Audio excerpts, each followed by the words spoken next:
یہاں تک کہہ رہا ہے کہ جو جناب ابو طالب کو مومن نہ مانے اس کو ہم مومن نہیں مانیں گے، اس کا نکاح ہی نہیں ہے۔ یہ کہاں سے مسئلے نکال رہے ہیں آپ؟ جو علی کے باپ کو کافر کہے وہ مومن ہے؟ کبھی بھی نہیں، بولو کبھی بھی نہیں، بولو۔ جناب ابو طالب حضور صلی اللہ علیہ وسلم کے پیارے چچا ہیں، بڑی خدمت کی، بہت محبت رکھتے تھے۔ وہ مومن ہیں یا نہیں یہ سوال ہم سے نہیں ہوگا۔ کیا آج حضرت سیدنا داتا گنج بخش علی حجویری رضی اللہ تعالیٰ عنہ سے بڑا عالم ہوگا کوئی؟ سیدنا غوث اعظم سے بڑا عالم ہوگا کوئی؟ یا ان کے مرتبے کا کوئی شخص ہوگا؟ تو جو ان کا عقیدہ تھا میں وہی عقیدہ رکھوں گا۔ مجھے آج کسی نئی تحقیق کی ضرورت نہیں ہے۔ داتا صاحب رحمت اللہ علیہ بحث اصل میں یہ کر رہے ہیں، ہدایت یہ فضل ربی ہے، اس میں نہ تو اس چیز کا دخل ہے کہ ہدایت لینے والے کی عقل بڑی تیز تھی لہذا پار ہو گیا، نہ یہ کہ دلیل بڑی چمکتی تھی تو اندھیرے دور ہو گئے۔ داتا صاحب کہتے ہیں چھوٹی کا عقل مند ہو اور کامل ترین دلیل ہو، پھر بھی فضل خدا نہ ہو تو ہدایت نہیں ملتی۔ یہ ثابت کر رہے ہیں داتا صاحب۔ آپ فرماتے ہیں مستدل از ابو طالب عاقل تر نباشد۔ مستدل ہوتا ہے دلیل طلب کرنے والا، کسی کو دیکھ کے کوئی حکم اخذ کرنے والا۔ مستدل از ابو طالب عاقل تر نباشد۔ بنو ہاشم کی ذہانت تو بہت بڑی ہے۔ داتا صاحب کہتے ہیں ابو طالب سے بڑا ذہین بندہ کون ہوگا جس نے اللہ کے ایک ہونے کی دلیل ڈھونڈنی ہے۔ مستدل از ابو طالب عاقل تر نباشد و دلیل از محمد مصطفیٰ صلی اللہ علیہ وسلم بزرگ تر نباشد۔ جس سے سمجھنا ہے کہ خدا ایک ہے۔ قد جاءکم برہان من ربکم۔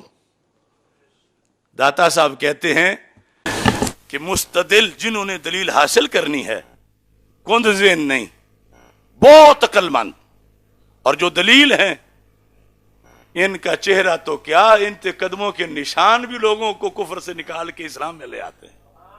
اور اب تو چہرہ خود سامنے ہے، چہرہ دیکھنے کا موقع ہے اور بار بار ہے، تو کہنے لگے اب یہ ہے کہ داتا صاحب بائی دا وے گزرتے گزرتے ذکر نہیں کر رہے، ایک مسئلہ اخذ کر رہے ہیں، اس میں یہ ذکر کر رہے ہیں اور کہتے ہیں کہ مستدل از ابو طالب عاقل تر نباشد و دلیل از محمد مصطفیٰ صلی اللہ علیہ وسلم بزرگ تر نہ۔ یہ دونوں چیزیں تھی تو پھر تو کام ہو جانا چاہیے تھا۔ یہاں تو کند ذہن بھی دیکھتے ہی کلمہ پڑ گئے، اور یہ عاقل تر سپرلیٹو ڈگری، بڑے عقل مند، اور ادھر رسول پاک صلی اللہ علیہ وسلم کا چہرہ ہے، اور صرف چہرے نہیں، سرکار فرماتے ہیں چچا میرا کلمہ پڑھو، چچا میرا کلمہ پڑھو۔ دلیل آگے سے بول بھی رہی ہے۔ داتا صاحب کہتے ہیں لیکن چوں ہے اس کا معنی چونکہ، چوں جریان حکم ابو طالب بر شقاوت بود، جریان حکم ابو طالب بر شقاوت بود۔ شقاوت کہتے ہیں بدبختی کو، شقاوت ہی کرنا ہے، شقاوت تو اردو پنجابی میں بھی استعمال ہوتا ہے۔ جریان حکم ابو طالب بر شقاوت بود، دلالت محمد مصطفیٰ صلی اللہ علیہ وسلم اورا سود نہ داشت۔ کہ چونکہ ابو طالب کا حکم اللہ کی طرف سے بدبختی پر جاری ہو چکا تھا، لہذا چہرہ مصطفیٰ دیکھنے سے بھی کوئی فائدہ نہ ملا۔ یہ داتا صاحب ہے، یہ کشف المحجوب ہے۔ اور یہ افسوس سے ہم بیان کر رہے ہیں، ہمیں کروڑوں خوشیاں ہوتی کہ ابو طالب کا حکم شقاوت پہ نہ ہوتا، خوش بختی پہ ہوتا، لیکن یہ فیصلے ہیں اور یہ حقیقت ہے۔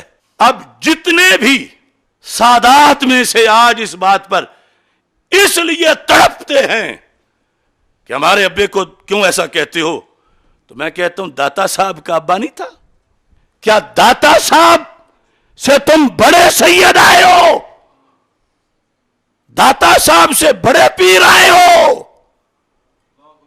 شریعت کے سامنے سب تابع ہیں، حکم شریعت ہے۔ اور داتا صاحب نے تو پورا اس سے مسئلہ اخذ کر کے کتاب معرفت ہے، جہاں فی معرفت اللہ تعالی، یہ معرفت بیان کر رہے ہیں اللہ تعالیٰ کی، کہ معرفت میں ایسے بھی ہو جاتا ہے عقل بندہ عاقل تر بھی ہو اور دلیل کامل سے بھی اکمل بھی ہو، اور نتیجہ پھر بھی بدبختی ہو۔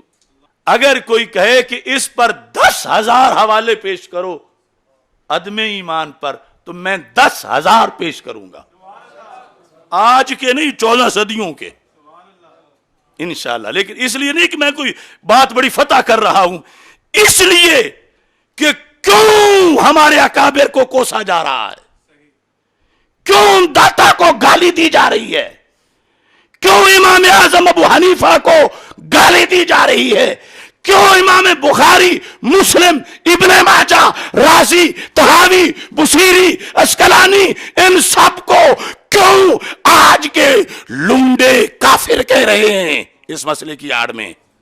یہ ہے جس لیے میں کہہ رہا ہوں اگر ضرورت ہو کسی کو تو پیش کریں گے۔ اور بطور خاص چونکہ داتا صاحب کا عرس ہے تو میں اوقاف کو کہتا ہوں، میرا فتویٰ نہیں، بریلی شریف کا نہیں، سرہند شریف کا نہیں، یہ تو لاہور شریف کا داتا صاحب کا اپنا فتویٰ ہے اور داتا کا دربار ہے۔ پوچھو ان پیروں سے، ان کی گدیاں داتا کی ایڑی کے نیچے ہیں، ان کے سامنے رکھو کشف المحجوب اور ان سے ترجمہ کرواؤ، اور نہیں کر سکتے تو ترجمے والی پڑھا دو۔ مثلا یہ سید صاحب کا ترجمہ میں پڑھ دیتا ہوں تاکہ اس میں بھی نہ ہو پتہ نہیں یہ جلالی جو ہے یہ سیدوں کی اولاد نہیں تھا، گوندر تھا، کوئی ڈنڈی مار گیا ہے۔ یہ سید ابو الحسنات محمد احمد قادری حزب العنا حوالے، یہ کشف المحجوب، اور یہ ان کا ترجمہ صفحہ نمبر 448۔ کہتے ہیں دلائل لانے والوں میں ابو طالب سے زیادہ کوئی عقل مند نہ تھا۔ ترجمے میں تھوڑا سا لغوی طور پر کچھ ہے لیکن بات تو سمجھ آ رہی ہے۔ اور حقانیت کی دلیل حضور صلی اللہ علیہ وسلم سے بزرگ تر کچھ نہیں ہو سکتی تھی، مگر جب کہ جریان حکم شقاوت ابو طالب پر ہو چکا تھا، حکم شقاوت ہو چکا تھا، لا محالہ حضور صلی اللہ علیہ وسلم کی ذات اقدس بھی اسے فائدہ نہ پہنچا سکی۔